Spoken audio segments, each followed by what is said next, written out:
knew from the very beginning when I first encountered his thought, which was, by the way, one of these miracle moments, when I grabbed a book blindly off a shelf in a big library, having no idea what was there, opened it up and read the first page that opened. And there it was, a paragraph from Ficino, and also describing him. So I learned in that moment that he was an astrologer, a philosopher, a theologian, a translator, a priest, a follower of Plato, a magus, someone who practices magic.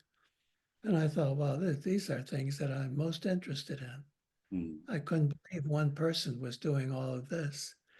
And I had never heard of him. Now, my friend Hillman had mentioned him in one of his books, but I hadn't read it yet. I hadn't read that book yet. So I didn't really come across him through Hillman. I found it myself, and I thought one of the things I discovered was that his work had never been translated much into English, especially his major work on astrology. So I thought that would be a very good dissertation topic for me. If you can translate something from an old language, that's pretty good. And it was true that my faculty were quite impressed that I had got this document that hadn't been translated and was willing to write this long commentary on it. So I was fascinated by who he was, and I still am. Polyglot is not a word I like very much because the glot doesn't sound very aesthetically pleasing, but he was a polyglot, wasn't he, really? I mean, he had his finger in many pies, if we could put it that way.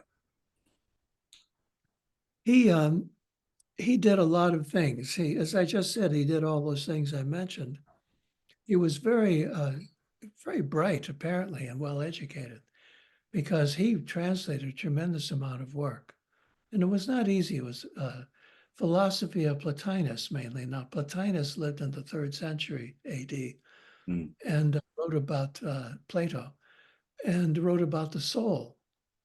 And Plotinus was also apparently implicated in various forms of magical ritual called theurgy that was related to Plotinus.